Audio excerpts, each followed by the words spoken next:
ध्यानाभ्यास के लिए कृपया अपने नेत्रों को बंद कर लें।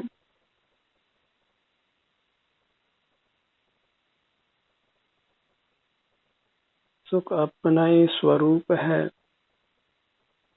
किंतु हम इंद्रिय गम्य नहीं हैं, अमूर्त हैं। इसलिए अपना अनुभव करने के लिए नेत्रों को खुला रखने की आवश्यकता नहीं है। नेत्रों का विषय मूर्त पदार्थ हैं और हम अमूर्त हैं। सुख का सीधा सुगम उपाय यह है कि हम मूर्त पदार्थों का अवलंबन छोड़कर अपनी अमूर्त काया का अवलंबन करें।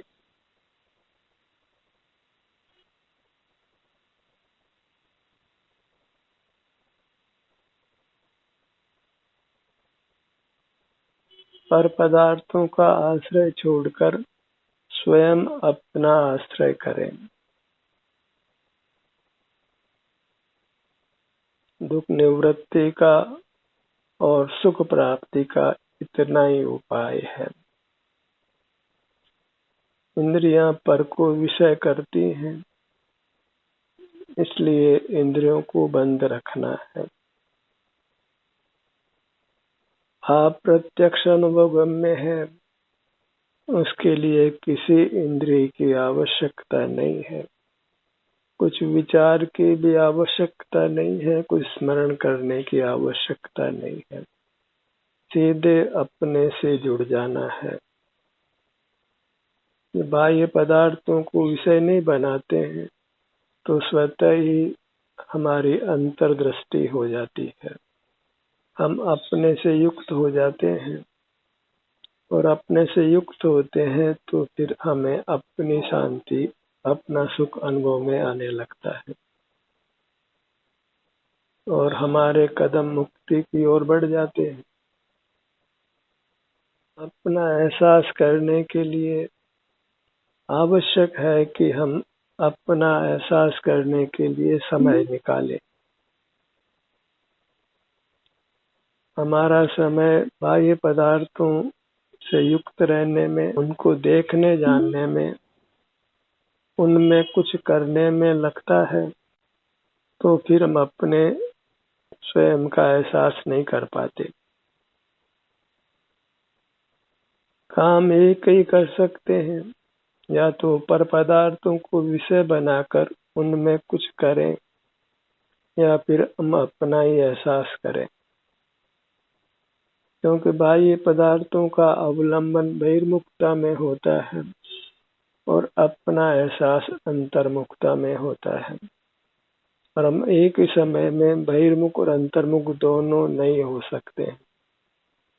एक ही समय में हम पर का भी आश्रय करें और अपना भी आश्रय करें, ये नहीं हो सकता है। और पर का आश्रय करना वृथा है, क्योंकि वे सुख स्वभावी नहीं है, और कदाचित सुख स्वभावी होते भी तो दूसरे के सुख का हमें अनुभव नहीं होता है। सब जीव अपने में होने वाले सुख दुख का ही अनुभव करते हैं। मूर्त पदार्थ सुख स्वभावी नहीं है, अन्य जीवों के सुख दुख का हमें अनुभव नहीं होता। तो फिर बाहर के पदार्थों को जानने, उनमें कुछ करने का से विराम लेकर हम अपना एहसास करें। अपना एहसास करने के लिए समय निकालें, उसी में हमारा हित, हमारा कल्याण निहित है।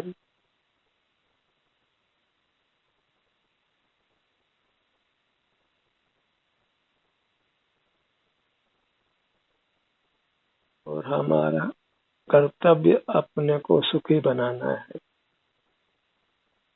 अपने को दुखों से मुक्त करना है,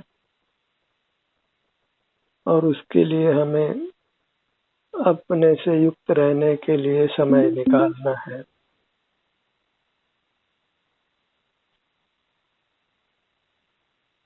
इंद्रिय ज्ञान को बंद करना है क्योंकि इंद्रिय ज्ञान का विषय मूर्त पदार्थ जो सुख स्वभावी नहीं है। सुख स्वभावी पदार्थ आप स्वयं ही है और सिर से पांव तक इतना है। इतना ही सुख है तो इतने स्थान से जुड़कर हमको रहना है और अन्य कार्यों से निवृत्त होंगे तभी हम अपने से युक्त रह पाएंगे। अन्य कार्यों से निवृत्त होना अति आवश्यक है क्योंकि इसके बिना अपने से युक्त होना संभव नहीं है। हम अपने से युक्त रहते हैं तो फिर समय भी निकल ही जाता है। जहाँ चाह होती है वहाँ राह मिल ही जाती है। जब अपने से युक्त रहने की हमको चाह हो तो फिर अपने से युक्त रहने के लिए समय मिल ही जाता है। जैसे हमें और कार्यों को करने के लिए समय मिल जाता है वैसे ही हम अपना अनुभव करने के लिए भी हमको समय मिल जाता है।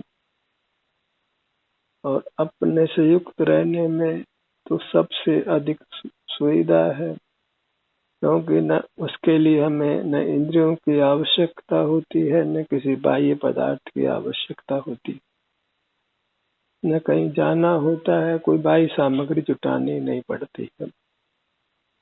सबसे सुगम है तो वह सुखी होना है, स्वस्थ होना है, अपने को वेदना रहित बनाना है, अपने को दुर्घटनाओं से रहित बनाना है, स्वस्थ बनाना है, सुखी बनाना है। स्वस्थ और सुखी बनाने से सुगम कार्य दुनिया में दूसरा कोई नहीं है। बस जड़ पदार्थों से विमुख होकर चेतन के सन्मुख रहना है। इतने मात्र से ही हम सुखी नहीं होते, हम परमात्मा बन जाते हैं। इसको सारा जगत पूजता है, वह पद हम पा लेते हैं और एक बार परमात्मा होने के पश्चात दोबारा संसारी नहीं होते।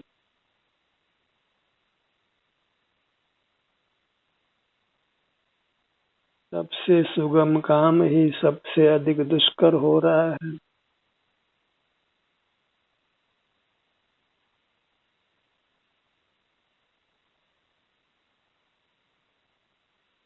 क्योंकि हम बाहर की दुनिया से बहुत अधिक युक्त हो गए हैं।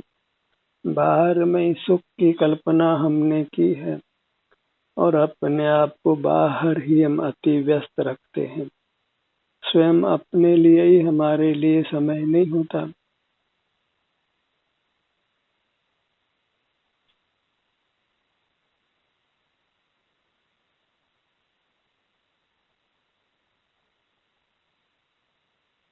सुखी होने के लिए यथार्थ प्रयत्न हम नहीं करते। उन पदार्थों से सुख पाना चाहते हैं जिनके पास सुख नहीं है, जिनके पास हमें देने को सुख नहीं है। सुख हमारे पास ही है। प्रकृति ने हमें सुख से भरपूर बनाया है। बस हमको बाह्य पदार्थों को देखना जानना बंद करना है, उनमें कुछ करना बंद करना है और अपने लिए समय निकालना है, अपने को सुखी बनाने के लिए। जड़ पदार्थों से विमुख होकर अपने सन्मुख होना है।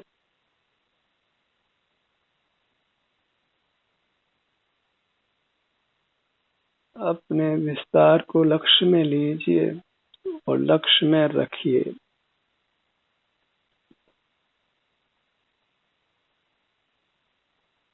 अपना सुख का सुरक्षित स्थान बस अपने सिर से पैरों तक है।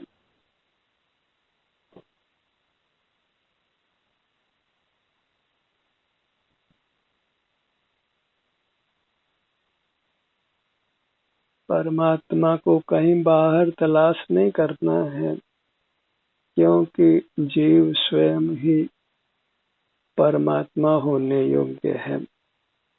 हम आत्मा हैं और आत्मा शब्द में ही परमात्मा शब्द गर्भित है। जो आत्मा का ग्रहण करते हैं वे परमात्मा हो जाते हैं, उत्कृष्ट आत्मा हो जाते हैं।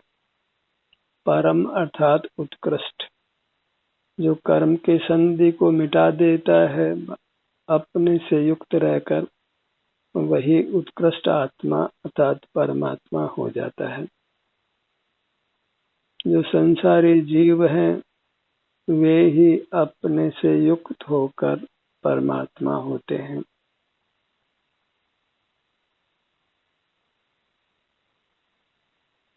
हम आत्मा हैं यह तो हम सब स्वीकार करते ही हैं। इतना और स्वीकार कीजिए कि हम उत्कृष्ट हैं।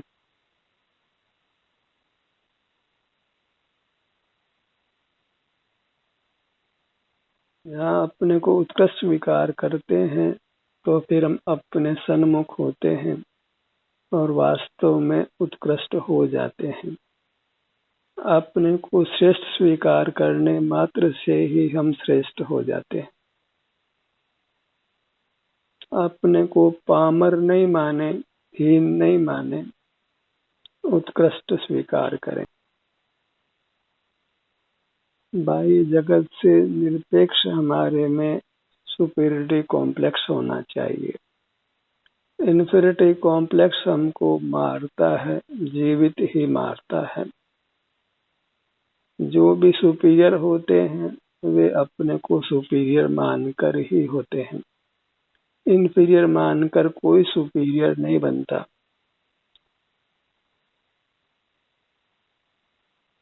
और सुपीरियर मानना इसलिए है कि हम वास्तव में सुपीरियर हैं। आनंद के स्वामी होने से हम सुपीरियर हैं। हमारी उत्कृष्टता बस हमें सुखी होने से है। हम अपने से युक्त होकर सुख का अनुभव करते हैं, वही हमारी उत्कृष्टता है, वही हमारी श्रेष्ठता है। और हम बहिर्मुख रहकर अपने को दुखी रखते हैं, रागी द्वेषी रखते हैं, वही हमारी हीनता है। उसी से इन्फीरियरिटी कॉम्प्लेक्शन पैदा होता है, पामरता का भाव पैदा होता है, परमात्मा पने का भाव पैदा नहीं होता। और हम परमात्मा किसी दूसरे को मानकर उसी की पूजा में लगे रहते हैं।